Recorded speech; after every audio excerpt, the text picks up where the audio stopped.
Assalamualaikum warahmatullahi wabarakatuh.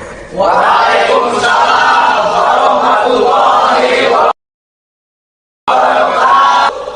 Bismillahirrahmanirrahim. Alhamdulillahi rabbil alamin. Wal aqibatu lil muttaqin. Wala udwana illa 'alal zalimin. والصلاة والسلام على أشرف الأنبياء والمرسلين إمام المتقين سيد الغر المحجلين وعلى آله وأصحابه المجاهدين الطاهرين أما بعد. Saudara-saudara kaum muslimin rahimakumullah, Nabi Musa alaihi salam adalah salah seorang nabi yang termasuk di dalam kelompok ulul azmi, 5 di antara yang terbesar. Beliau mendapat gelar kalimullah, artinya rasul yang pernah diajak dialog langsung oleh Allah subhanahu wa ta'ala.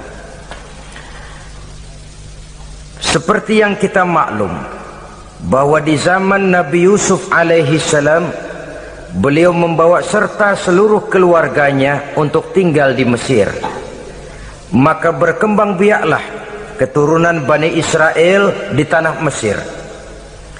Sampai di zaman pemerintahan Ramses II, yang merasa khawatir dengan semakin banyaknya keturunan Bani Israel di Mesir akan menghancurkan kekuasaan daripada kerajaannya.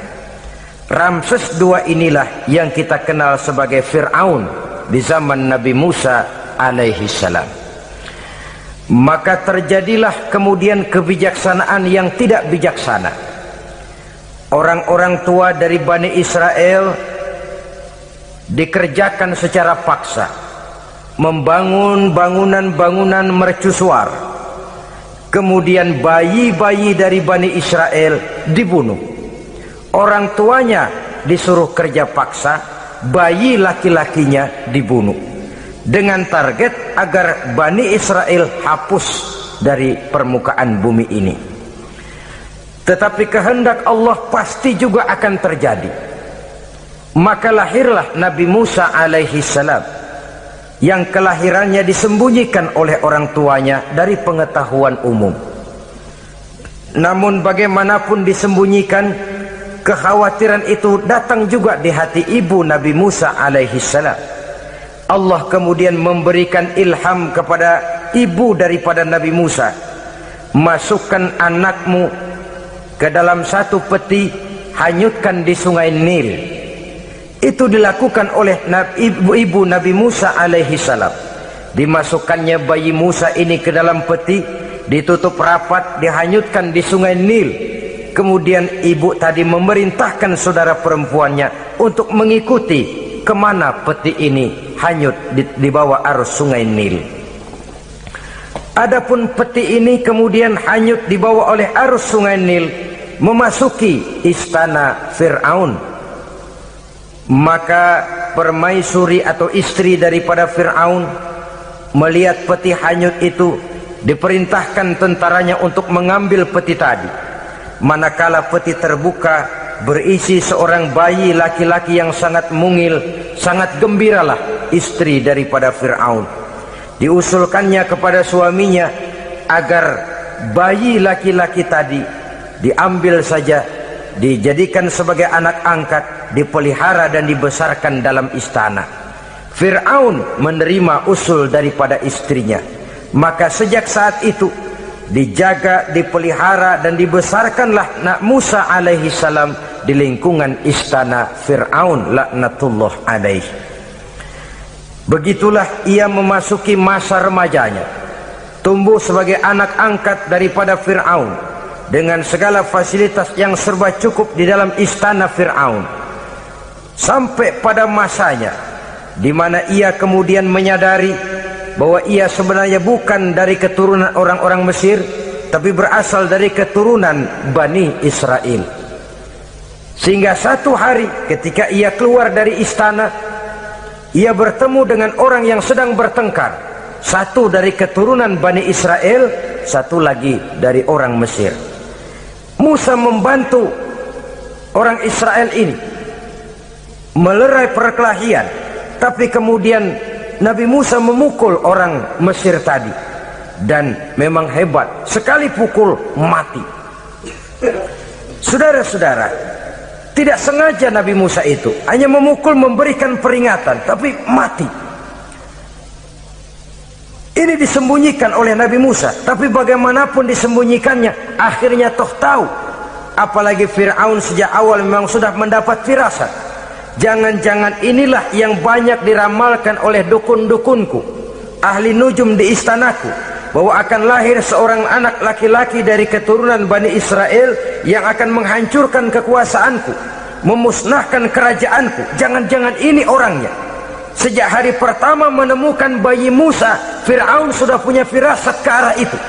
Tapi karena kalah oleh desakan istrinya, maka diterimalah Musa untuk dibesarkan di dalam lingkungan istana. Sehingga akhirnya oleh karena perasaan bersalah ini, Nabi Musa melarikan diri dari istana Fir'aun setelah nyata-nyata bahwa dia memang keturunan Bani Israel. Melarikan dirilah Nabi Musa alaihi salam keluar dari Mesir menuju negeri Madian. Di dalam pengembaraannya, saudara-saudara, di satu lembah, Nabi Musa ketika itu belum menjadi nabi. Pemuda Musa ketika itu sedang beristirahat. Dari kejauhan dilihatnya orang sedang berdesak-desakan. Rupanya adalah pengembala-pengembala kambing yang akan mengambil air dari dalam sumur. Mereka berdesak-desakan, berebut karena sumur cuma satu, yang ambil air kelewat banyak. Di antara desakan-desakan orang itu, Nabi Musa melihat dua orang wanita kakak beradik minggir saja, tidak ikut berdesak-desakan. Nabi Musa menghampiri dua wanita tadi. Kamu sedang apa di sini? Kami sebenarnya ingin mengambil air. Kenapa tidak ikut berdesak-desakan? Itulah soalnya. Mereka laki-laki semua, gagah perkasa pula. Kalau kami ikut berdesak-desakan, bagaimana jadinya kami? Biarlah kami mengalah, menunggu sampai mereka selesai semuanya, baru kami akan mengambil air. Mengertilah Nabi Musa bahwa wanita kakak beradik ini demikian halus akhlaknya, gak mau berdesak-desakan sama orang laki. Budi pekertinya sedemikian luhur. Tungguin aja dah, ntar juga beres. Kalau semua udah kan pada minggir, kita nggak pakai berdesak-desakan. Saudara hadirin, menyadari kodrat kewanitaannya, sehingga berdesak-desakan itu saja sudah dianggap bisa mengurangi citranya sebagai wanita. Biar dia ngalah aja, tungguin ntar juga rapi. Bukan malah ikut ngerangsek.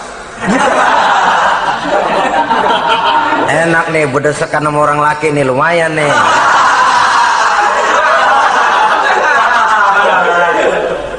Sepintas itu saja sudah cukup bagi Nabi Musa, pemuda Musa, untuk menilai akhlak daripada wanita itu tadi. Oh, kalau kamu nunggu begini aja lama, kata Nabi Musa. Sudah, sini saya tolongin. Diambil embernya, Nabi Musa ikut berdesakan. Karena Nabi Musa memang kuat badannya, gak lama sudah dapat air. Sodorkan ke sana. Si wanita segera tahu bahwa pemuda ini begitu baik budi pekertinya, mau menolong orang yang dalam kesusahan. Akhirnya, bagaimana kalau kamu ikut saja ke rumah saya? Bapak saya sudah tua, senang hatinya kalau kamu ikut ke rumah, kenalan sama bapak saya. Ayolah, ayolah, berangkatlah. Dalam perjalanan, si wanita ini berjalan duluan, Nabi Musa di belakang. Kemudian Nabi Musa bilang, sebentar, saya duluan, kamu belakangan. Kenapa? Rupanya angin nakal bertiup menghembus pakaian si wanita, sehingga memberikan gambaran yang agak jelas tentang warna, bentuk, postur badan si wanita itu tadi.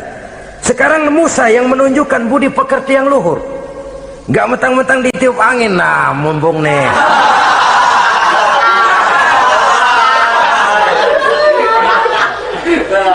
rezeki nih kapan lagi nyari yang begini ya? Jadi dua-duanya sudah menunjukkan satu akhlak yang sangat luhur. Dan manakala sampai di rumah si wanita kakak beradik tadi, diceritakanlah halnya bahwa dia ditolong oleh seorang pemuda, inilah orangnya. Sangat bersukacitalah hati orang tua kedua wanita itu tadi. Lalu usul si wanita tadi, Pak, kita kan di sini banyak punya kambing, nggak ada yang bantuin gembala, Bapak sudah tua. Kalau ini orang kita minta tinggal di sini saja, gimana Pak? Ya terserah kamulah. Akhirnya Nabi Musa tinggal di sana. Menurut satu riwayat 8 tahun ikut mengembalakan kambing. Dan orang tua tadi tidak lain adalah Nabi Syuaib alaihi salam, yang pada akhirnya kemudian Nabi Musa dikawinkan dengan wanita itu tadi. Setelah berumah tangga, Nabi Musa ingat kembali bahwa ia sesungguhnya keluar dari Mesir karena menghindarkan diri, bahwa kaumnya Bani Israel hidup di Mesir itu tertindas di bawah rezim kekuasaan Fir'aun yang zalim, dikerjakan secara paksa, wanita dipermalukan, bayi-bayi laki-laki dibunuh. Tergerak hatinya, dia sudah enak, punya mertua bijaksana, punya istri cantik, hidup tenang sebagai pengembala kambing, tapi nurani kebangsaannya berontak. Saya tidak boleh bersenang-senang sementara bangsa saya ditindas. Saya tidak boleh menari di atas bangkai saudara saya. Saya tidak boleh tersenyum di atas penderitaan saudara-saudara saya. Saudara-saudara saya Bani Israel merintih di bawah penindasan Fir'aun. Saya harus membebaskan mereka. Diceritakanlah hal ini kepada mertuanya. Wah,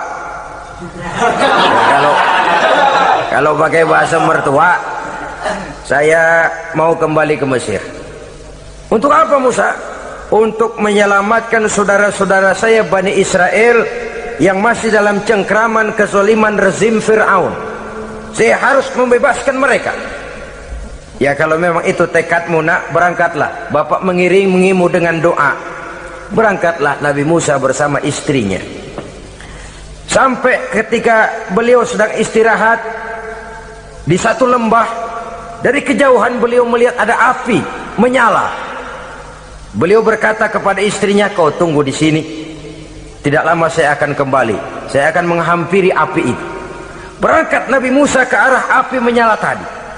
Makin didekati makin terang sinarnya. Sampai kemudian terdengar suara, ya Musa, inni ana rabbuka fakhla' na'laik. Innaka bilwadil muqaddasi tuwa wa ana akhtartuka fastami' lima yuha. Wahai Musa, akulah Tuhanmu, bukalah terompahmu. Sesungguhnya engkau berada di satu lembah yang disucikan bernama lembah Tua. Aku telah memilihmu Musa, dan sekarang dengarlah apa yang diwahyukan kepadamu. Pada saat itulah turun wahyu pertama, dan resmilah sudah Nabi Musa diangkat menjadi Rasul oleh Allah Subhanahu wa ta'ala di satu lembah di Bukit Tursina. Apa wahyu yang pertama turun? Bunyinya, innani anallah la ilaha illa ana fa'budni.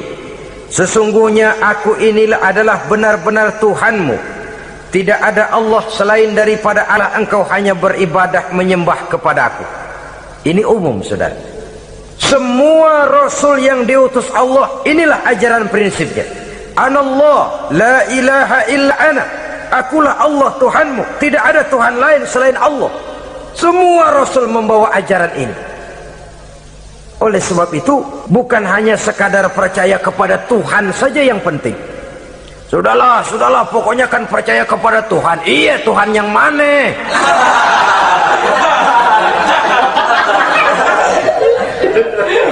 Sebab kalau sekadar percaya kepada Tuhan, tapi Tuhan menurut mereka Trimurti, Wisnu, Siwa, Brahma.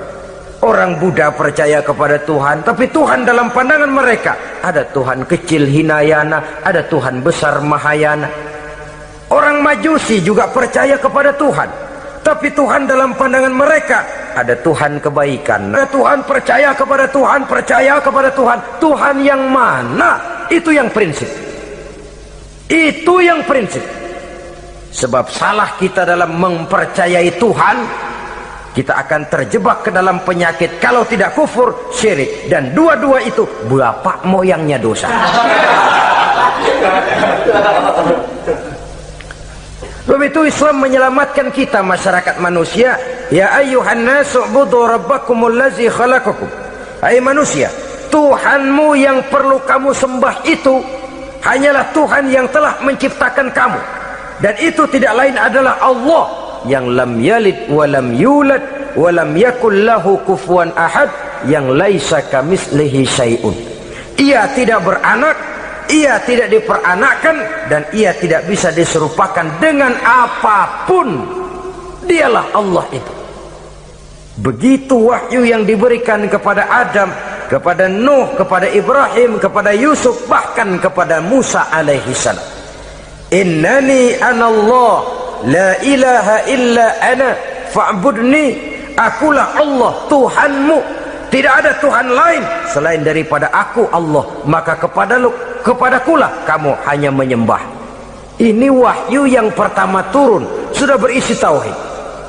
Jadi hakikatnya agama Yahudi, saudara, adalah agama tauhid, agama monoteis, agama yang mengajarkan hanya ada satu Tuhan untuk seluruh alam, dan Tuhan itu adalah Allah subhanahu wa ta'ala. Sebab itu syahadat orang Yahudi bunyinya begini: Shema Yisrael Yahweh Elohenu Yahweh Echad. Nah, ini syahadatnya orang Yahudi. Itu perbedaan bahasa Suryani Ibrani dengan bahasa Arab. Kita Isma itu bahasa Arab, dia Shema. Isma, Shema. Shema Yisrael Yahweh Elohenu Yahweh Echad. Ahad Echad.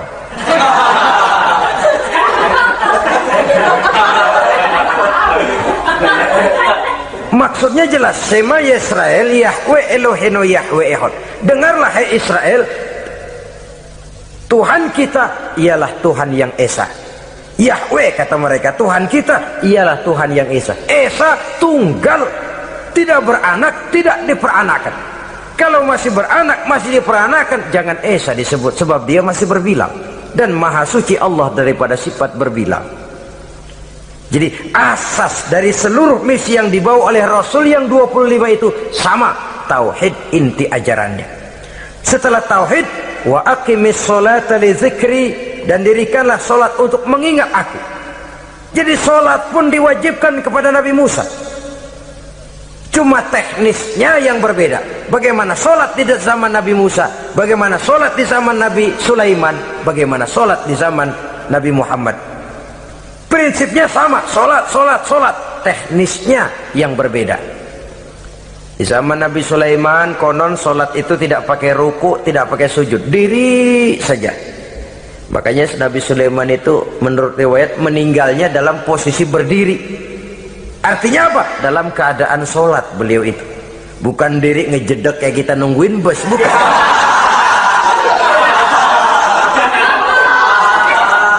Berdiri dalam kondisi solat. Tapi yang jelas solat itu setiap Nabi, hanya teknisnya saja yang berbeda. Jadi ini sudah akidah dan syariat. Akulah Allah Tuhanmu, tidak ada Tuhan lain selain aku. Ini kan akidah. Yang kedua, wa aqimis sholata li dzikri, syariat. Dirikan solat untuk mengingat aku. Inna sa'ata atiyatun, sesungguhnya kiamat itu pasti akan datang. Ini juga sudah urusan beriman, percaya kepada yang gaib. Saudara-saudara kaum muslimin rahimakumullah, setelah mendapat wahyu ini, turunlah perintah Allah kepada Nabi Musa. Apa kata Allah? Izhab ila fir'auna innahu tagha. Sekarang Musa, berangkatlah kamu menuju Fir'aun. Ia telah melampaui batas. Berangkatlah kamu ke sana Musa, hadapi Fir'aun, sampaikan dakwah ini. Ia telah melampaui batas. Innahu tagha, ia telah berlebih-lebihan. Nah, saudara-saudara, jadi dua fungsi sudah. Kalau pada mulanya Nabi Musa berniat kembali ke Mesir hanya untuk membebaskan kaumnya Bani Israel. Sekarang malah bertambah. Tidak hanya sekedar itu, malah lebih utama adalah menyampaikan risalah, menyampaikan misi kerasulannya, menyadarkan Fir'aun, menegakkan tauhid, mengembangkan syariat.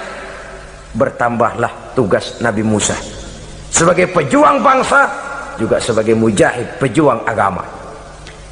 Pada mulanya sebagai pejuang bangsa tuh. Artinya Nabi Musa ini kembali kepada Fir'aun di Mesir, tujuannya tadi kan cuma untuk membebaskan Bani Israel, kaumnya. Ini pejuang bangsa. Tapi di tengah jalan ia mendapat wahyu. Berangkat kau kepada Fir'aun, innahu tagha, ia telah melampaui batas. Sadarkan dirinya, canangkan tauhid, sampaikan syariat. Bertambahlah tugasnya. Lebih daripada sekedar pejuang bangsa, ia juga pejuang agama, pejuang tauhid, dwi fungsi. Kadang-kadang ada pejuang agama tapi tidak pejuang bangsa. Kadang-kadang ada pejuang bangsa tapi tidak pejuang agama. Nah, saudara-saudara kaum muslimin rahimakumullah, idealnya ya kedua-duanya. Ya pejuang agama, ya pejuang bangsa juga. Mendapat tugas seperti ini, apa permohonan Nabi Musa alaihi salam? Beliau berkata, qala rabbi shrah li sadri wa yassir li amri wahlul 'uqdatam min lisani yafqahu qawli waj'al li waziran min ahli haruna akhi usdud biha uzri. Ini permohonan Nabi Musa ketika dilantik menjadi rasul, diberikan tugas, berangkat kau ke Mesir, sampaikan risalah ini kepada Fir'aun karena ia telah melampaui batas. Apa permohonan Nabi Musa? Rabbi syrah li sadri, ya Allah lapangkan hati saya. Wa yassir li amri, mudahkan urusan saya. Wahlul 'uqdatam min lisani, buka kebekuan lidah saya. Yafqahu qawli, sehingga mereka mengerti apa yang akan saya bicarakan. Ini kondisi dasar. Memulai satu perjuangan dengan persiapan dasar. Apa permohonan pertama? Isyrah li sadri, lapangkan jiwa saya. Menghadapi musuh dengan jiwa yang lapang itu penting. So, kalau kita menghadapi musuh dengan jiwa yang sempit, kita sudah kalah sebelum perang. Menghadapi musuh dengan jiwa yang lapang, artinya masih berharap kalau dia mau mengikuti ajaran ini. Jadi pada tahap pertama itu datang bukan sebagai orang yang mau membasmi, tapi sebagai orang yang mau menyelamatkan. Ini perlu jiwa yang lapang. Sebab dakwah Nabi Musa itu kan pertama menyadarkan Fir'aun dulu. Nanti akan kita lihat setelah disadarkan dengan kata-kata, tidak kena juga dengan bukti berupa mukjizat. Masih bandel juga. Musa mohon supaya dikirim bencana. Masih nggak mempan juga, habis deh urusan. Jadi ada tahapan sesuai dengan kemungkinan Fir'aun bisa menerima. Sama juga bayi itu kan kalau baru lahir ke dunia, brol, kasih susu emaknya dulu. Gedean dikit, bubur. Gedean lagi, nasi ulek dah. Udah gede betul, nasi. Udah gede banget, jengkol jijelin.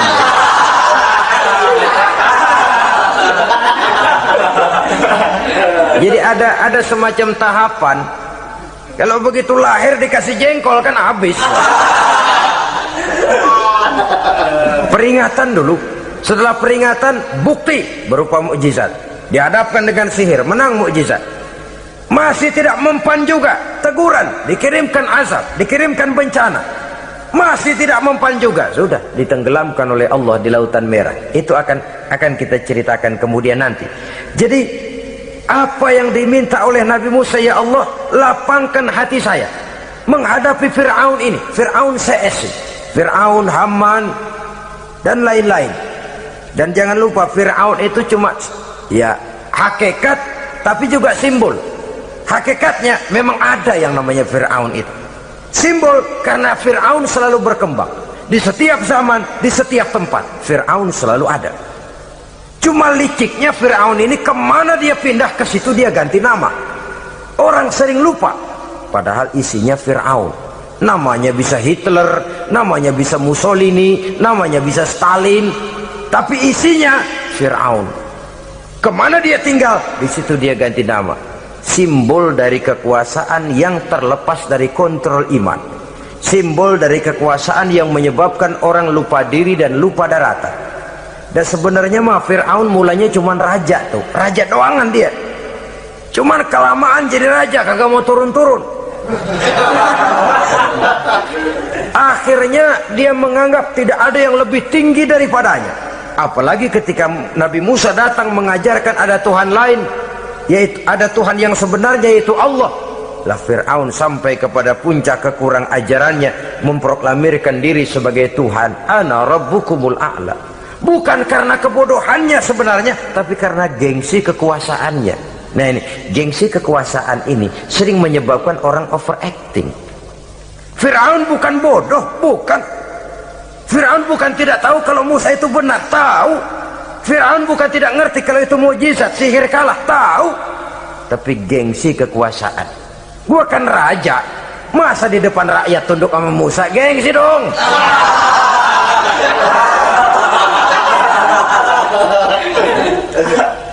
Cobalah lihat, gengsi kekuasaan sering membuat orang mau menginjak-injak kebenaran, mau membohongi hati nuraninya sendiri, mau membohongi kolbinya, hatinya.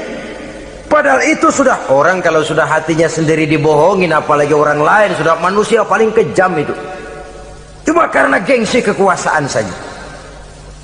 Gengsi kekuasaan kadang menganggap remeh kecil Nabi Musa, kadang merasa besar di depan rakyatnya, tiba-tiba harus tunduk kepada dakwah Musa. Ntar dulu, ada apa sama Musa? Dia kanyut, gue yang ngangkat. Iya toh, peristiwa di Sungai Nil itu. Karena aku yang nyelamatin, aku yang besarkan dia di istanaku. Gengsi kekuasaan sering menyebabkan orang overacting. Bukan karena kebodohannya, dia tahu itu benar, tapi dia berat untuk mengikutinya. Kenapa? Gengsi kekuasaan. Inilah watak Fir'aun. Oleh sebab itu Nabi Musa minta, ya Allah, lapangkan hati saya menghadapi orang kayak Fir'aun ini. Wa yassirli amri, dan mudahkan urusan saya. Ini orang berjuang itu, saudara, setelah segala taktik dan strategi dibicarakan, segala fisik disiapkan, jangan lupa wa yassirli amri, ya Allah, mudahkan urusan saya. Sebab sepanjang yang bisa kita lakukan hanyalah berusaha dan berusaha. Kepastian, ketentuan, hak prerogatif daripada Allah Azza wa Jalla. Kalau Allah memberikan kemudahan, satu dunia orang mau menghadang, no problem. Kalau Allah sudah memberikan kemudahan, satu dunia orang mau mendatangkan kesulitan, gak ada gunanya. Wa yassirli amri, mudahkan kiranya urusan saya ini ya Allah. Karena sudah terbayang oleh Musa. Pertama, faktor psikologis. Bagaimanapun Fir'aun itu kan bapak angkat sendiri. Ya orang kalau nasihatin orang lain barangkali nggak terlalu jadi beban moral. Tapi kalau sudah menasehati orang yang pernah mengasuh dan membesarkan dia, itu kan beban moral. Sulit posisi ini, apalagi kekuasaan mutlak berada di tangannya, tentaranya gagah perkasa. Wa yassirli amri, mudahkanlah urusan saya ya Allah. Lapangkan hati, mudahkan urusan. Saudara-saudara kaum muslimin rahimakumullah, permohonan yang ketiga dari Nabi Musa setelah minta dilapangkan hati dan dimudahkan urusan, wahlul 'uqdatam min lisani, bukalah kebekuan lidahku. Satu riwayat menjelaskan bahwa Nabi Musa memang agak gagap kalau bicara. Riwayat lain menjelaskan bahwa beliau agak sedikit cadel. Tapi yang jelas, minta agar dibukakan kebekuan lidah. Ini mengandung satu pelajaran, bahwa cara menyampaikan sesuatu akan sangat menentukan sesuatu itu sendiri. Sesuatu yang baik, kalau salah cara kita mengucapkannya, salah cara kita menyampaikannya, jadi tidak baik kesan orang. Ini soal ucapan. Soal hati itu Allah lihat. Maka ini yang diminta oleh Nabi Musa alaihissalam. Misi risalah ini berat, menyampaikan pesan ilahi ini tidak ringan. Kalau salah saja ngomong akan timbul kesalah pengertian.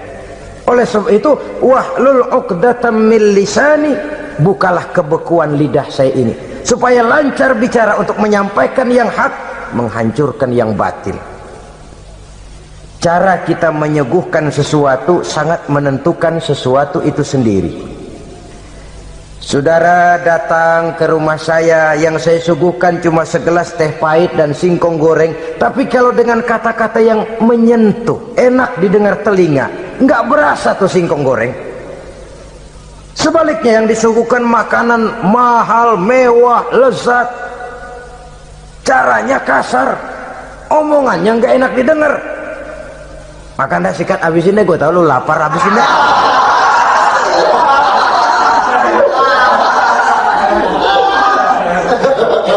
Rasanya biar lapar juga nahan juga gitu. Apa itu? Bukan makanannya yang tidak enak, bukan kita nggak doyan, bukan, caranya itu loh, caranya. Nah, Islam ini agama yang baik. Kalau disampaikan dengan kata yang tidak baik, akan timbul, oh Islam kok gitu ya. Nah ini yang tidak diinginkan oleh Nabi Musa. Wahlul 'uqdatam min lisani. Kita begitulah dalam kehidupan ini, kadang mendengar satu ceramah bisa berurai air mata, bisa histeris, bisa gembira. Kenapa? Kepandaian orang menyampaikannya. Bicara dia 2-3 jam, rasanya baru 5 menit, baru sebentar kok tahu-tahu sudah selesai. Ada yang udah setengah jam, baru seperempat jam ngomong, udah rasanya udah kayak 3 jam.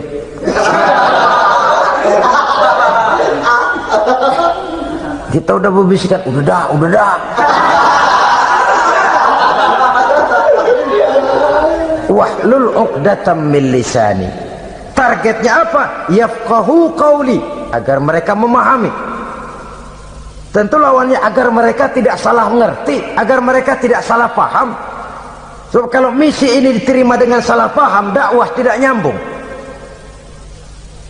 Maka ini doa banyak dibaca, diamalkan oleh orang-orang mimbar yang sering pidato. Lapang hati melihat kerumunan orang banyak, tapi nggak dak-dikduk, nggak kena demam mimbar. Udara dingin tapi keringat, baju basah. Saudara hadirin yang saya hormati, lalu permohonan yang selanjutnya daripada Nabi Musa alaihi salam, waj'al li waziran min ahli, dan jadikanlah bagiku seorang pembantu dari keluargaku. Siapa? Haruna akhi, dia tidak lain adalah saudaraku Harun. Usdud biha uzri, akan saya limpahkan kepadanya segala beban-beban yang saya derita.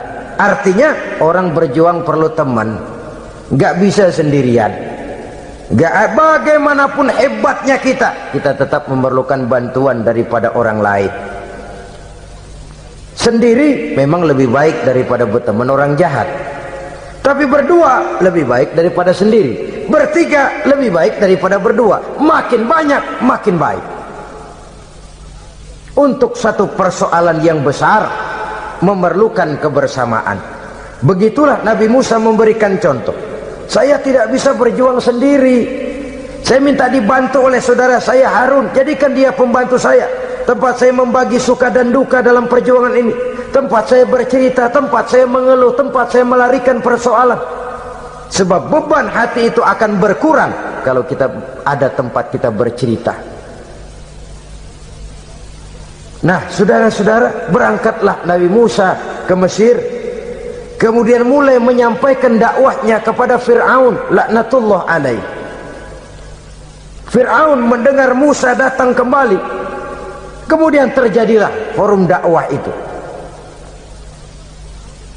Apa kata Fir'aun? Musa, kamu kemana saja? Saya pergi ke Madian. Apa yang kamu lakukan? Begini, begini, begitu. Kamu melarikan diri? Pada mulanya iya. Dan sekarang apa maksud kamu datang kembali ke Mesir? Semula saya ingin membebaskan kaum saya Bani Israel. Lalu saya kemudian menerima wahyu dari Allah, ditugaskan, diperintahkan langsung oleh Allah Sang Maha Komandan untuk datang menemui Tuhan, menyadarkan Tuhan dari kesesatan selama ini. Siapa Allah itu Musa? Allah adalah Tuhan saya dan Tuhan-Tuhan juga dan Tuhan seluruh alam ini. Baru nih Musa, saya baru dengar nih ada yang begini nih. Tuhanlah pakai nggak kelihatan, Tuhanlah cuma satu, yang Tuhannya banyak aja masih kelaparan.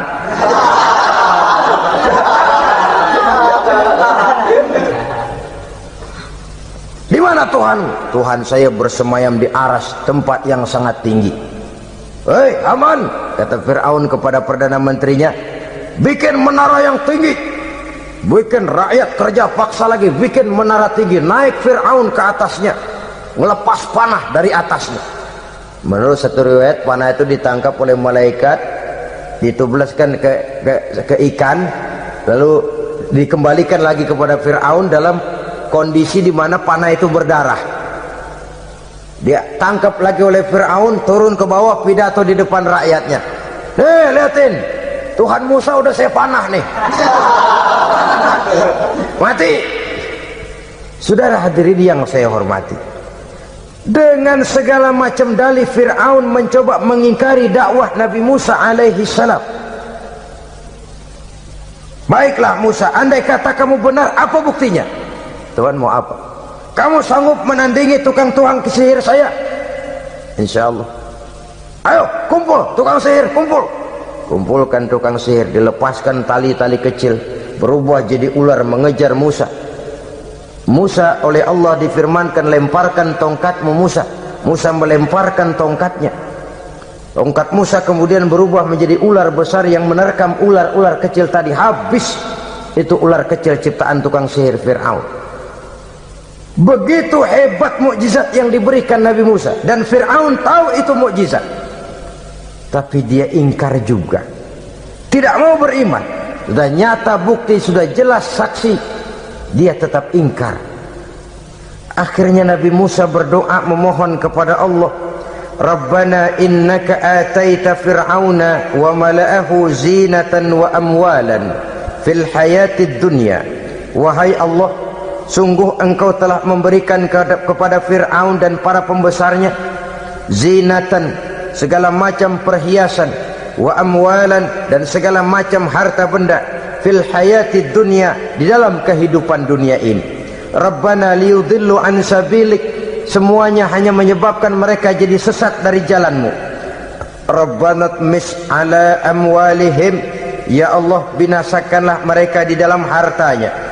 Wasdud ala qulubihim, tutuplah pintu hatinya. Fala yu'minu hatta yarawul azabal alim, mereka tidak akan beriman sampai mereka melihat azab yang sangat pedih.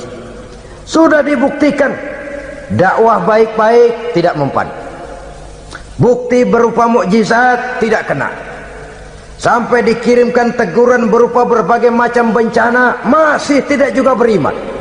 Akhirnya Nabi Musa memutuskan, kalau begitu menyelamatkan kaum dululah.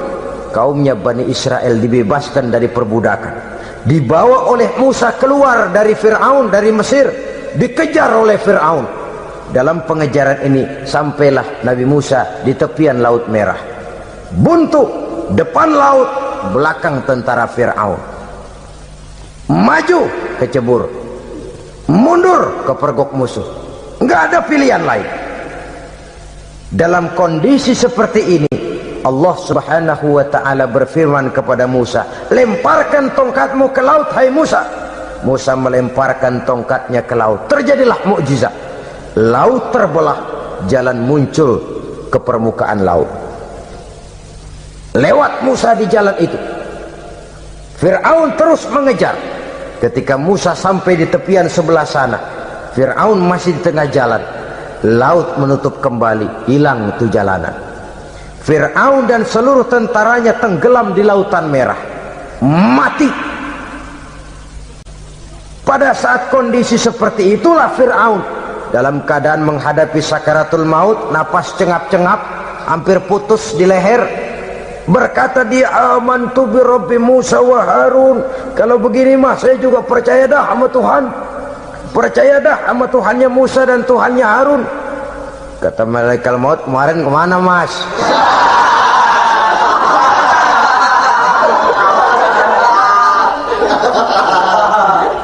gini hari baru mau percaya, terlambat. Terlambat. Akhirnya Fir'aun mati. Mati, tapi badannya utuh. Allah berjanji, wa kadzalika nunajjika bi badanika litakuna liman khalfaka ayah. Kami selamatkan badanmu Fir'aun agar menjadi pelajaran bagi orang-orang sesudah kamu nanti. Fir'aun mati, tapi badannya selamat terdampar di tepi pantai oleh rakyat Mesir. Wah, ini raja kita nih, raja kita, ketemu hidup, mati.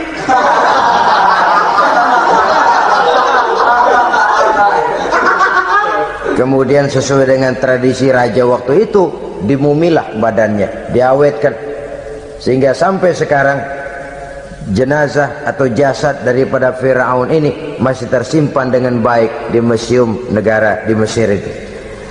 Saudara-saudara kaum muslimin rahimakumullah, jadi satu hal yang bisa kita ambil pelajaran daripada riwayat perjalanan dakwah Nabi Musa ini, bahwa dakwah menyampaikan risalah memang bukan jalan lurus dan licin bertabur bunga di kanan kirinya. Dakwah menyampaikan pesan agama, jalannya berliku, berbelok, menanjak, menurun, banyak onak dan duri di sekelilingnya. Yang paling makan hati adalah apabila sudah berdakwah kepada penguasa yang zalim, seperti halnya Fir'aun ini. Bagaimanapun ia punya kekuasaan, ia punya tentara, ia bisa menghitamkan yang putih, ia bisa memutihkan yang hitam. Kalau bukan iman yang jadi landasan moral dalam perjuangan, orang mudah frustasi. Kalau berdakwah kepada rakyat kecil, resiko kurang. Kalau berdakwah kepada para pengusaha, resiko kurang. Kalau berdakwah kepada kelompok-kelompok yang tidak memegang kekuasaan, resiko kurang. Tapi kalau sudah kelompok memegang kekuasaan, yang tersinggung gengsi kekuasaannya, disitulah resikonya sedemikian besar. Ini yang dihadapi oleh Nabi Musa alaihi salam.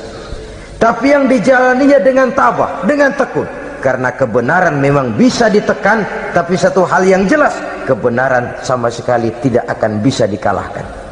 Buat sementara dia bisa ditekan, tapi lambat atau cepat dia pasti akan muncul ke permukaan, dan kebenaran jugalah yang akan tampil sebagai pemenang. Sebenarnya kurang apa Fir'aun? Kekuasaan mutlak berada di tangannya. Seluruh menteri-menterinya adalah pendukungnya belaka. Rakyat dipaksa untuk takut dan taat kepadanya. Dia adalah kekuasaan tunggal di Mesir. Sementara kaum Bani Israel berada di bawah penjajahannya, penindasannya, kesewenang-wenangannya. Dan bahkan ketika Nabi Musa sudah menyampaikan dakwahnya, Fir'aun malah sempat mengungkap jasa. Musa, kamu kok sekarang bisa begitu? Enggak ingat ya dulu kamu hanyut di sungai Nil, istri saya kan yang angkat, saya yang besarkan di istana saya. Kok sekarang kamu bisa ngelawan saya sih? Ini biasa. Apa jawab Nabi Musa? Kenikmatan yang kau berikan kepada saya belum seberapa ketimbang penghinaanmu kepada kaum saya Bani Israel. Jangan kau menyangka Fir'aun, kalau saya kau bikin senang, saya lalu akan mau mengkhianati bangsa saya sendiri. Tidak. Sama sekali kesenangan yang kau berikan kepada saya tidak akan menutup mata saya dari kondisi yang dihadapi oleh kaum saya, oleh umat saya. Mereka tersiksa, mereka menderita, mereka merana. Haruskah saya lupakan mereka cuma karena saya sudah tinggal di istanamu, engkau yang membesarkan? Padahal kau pun membesarkan saya bukan karena kemauanmu. Desakan daripada istrimu. Jangan ngitung-ngitung jasa Fir'aun. Andai kata pun jasamu ada kepada saya, belum seberapa ketimbang penghinaanmu kepada bangsa saya Bani Israel. Di situ Nabi Musa menunjukkan sifat nasionalisme yang sangat tinggi, rasa nasionalisme yang sangat mendalam. Kadang-kadang kan orang ya seperti di zaman penjajahan Belanda, karena diangkat jadi tuan tanah, bangsanya sendiri diinjak-injak. Karena diangkat jadi centeng dikit, dah kumis mbaplang, dah bukan main.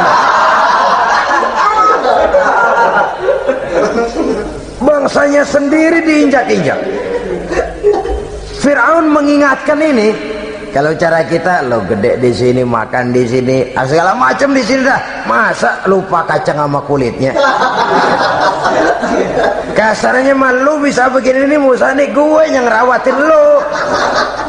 Saya yang menjagamu, mengangkatmu dari sungai Nil. Masa sekarang sudah gede begini kamu mau berhadapan dengan saya? Punya pikiran dong dikit kalau cara kita. Mikir dong, mikir. Dulu lagi kanyu di Nil, siapa yang angkat? Musa tidak membantah. Betul itu Fir'aun, betul.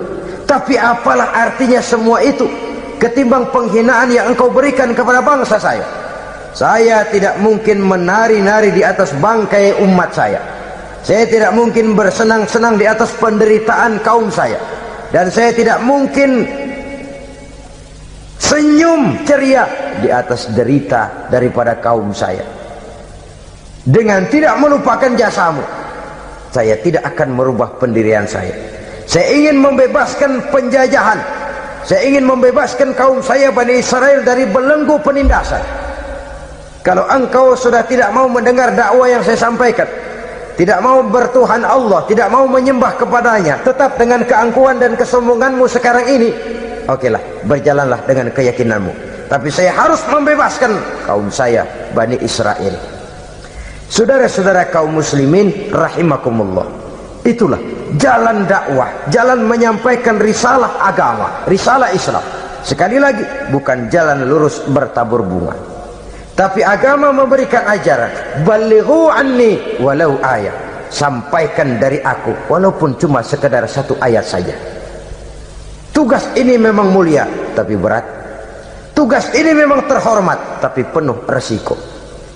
Ya kalau menyampaikan asal sekedar menyampaikan, sudahlah, pokoknya nyampaikan, percaya syukur kagak, udah dah. Bukan cuma sekadar itu, ada semacam tanggung jawab moral.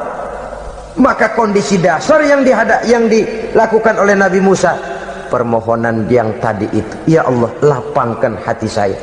Jalan ini penuh onak dan duri, berliku, menanjak, menurun. Banyak halangan, tentangan, rintangan dan fitnahan. Kemudian mudahkan urusan saya.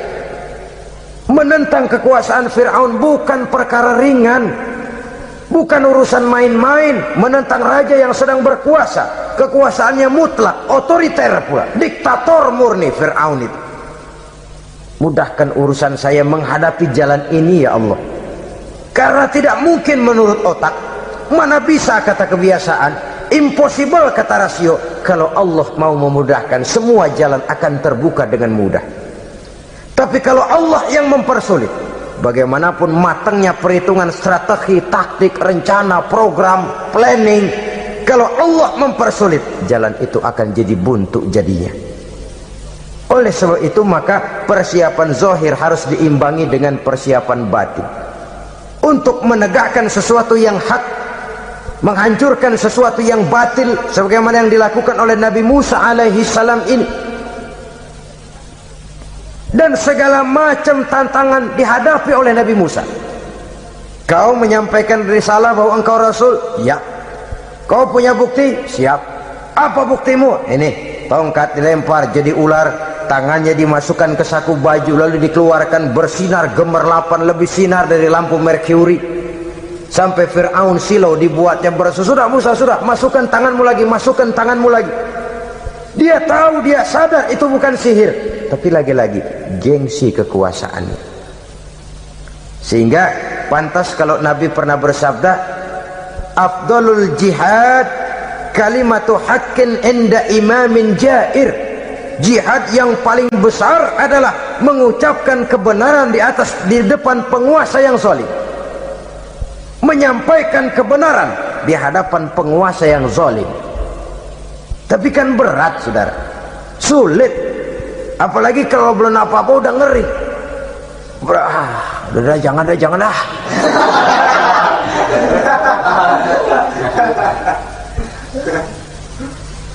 Itu sebabnya Ishrah li sadri, lapangkan hati saya. Saya tidak punya kepentingan apa-apa kecuali menyampaikan kebenaran. Kalau sudah ada kepentingan pribadi, itu yang sering jadi handicap, itu yang sering jadi jurang pemisah antara kita dengan orang yang akan kita sampaikan kebenaran tadi. Saudara-saudara kaum muslimin rahimakumullah, maka terasa benar relevannya doa yang diajarkan oleh Rasul kepada kita. Allahumma arinal haqqa haqqa warzuqna ittiba'ah wa arinal batila batilan warzuqna ijtinabah. Ya Allah, tunjukkan kepada saya bahwa yang benar itu benar, berikan saya kekuatan untuk mengikutinya. Ya Allah, tunjukkan kepada saya bahwa yang salah itu salah, berikan saya kekuatan menghindarinya. Kenapa? Orang sering tahu bahwa itu benar, tapi tidak berdaya mengikutinya.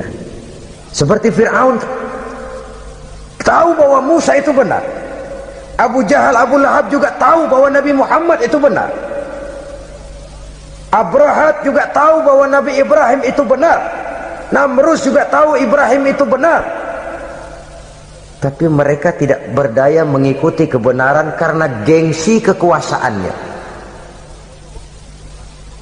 Kadang kita tahu bahwa itu salah, salah itu. Tapi karena dilakukan oleh orang yang punya kekuasaan, kita lalu tidak berdaya menghindarinya, malah terjebak ikut-ikutan salah, lalu menghibur-hibur diri. Sudahlah, sudahlah, tak ada gading yang tak retak. Bukankah dengan demikian kita sudah melegimitir kesalahan? Tahu bahwa itu benar dan mampu mengikutinya, itu nikmat. Tapi tahu itu benar namun tidak berdaya mengikutinya, itu mendatangkan siksaan batin. Tahu itu salah dan mampu menegur, itu nikmat. Tahu bahwa itu salah tapi larut ikut salah, nimbrung dalam kesalahan, itu mendatangkan tekanan batin.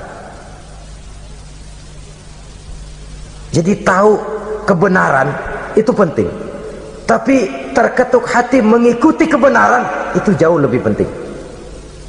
Semua kita tahu Islam itu benar, tapi semua yang tahu Islam itu benar maukah mengikuti ajaran Islam? Tidak, tidak. Semua orang tahu kalau judi itu batil.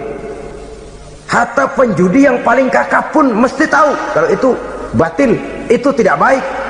Tapi dia tidak berdaya untuk menghindarkannya, terjebak ke dalam penyakit itu tadi.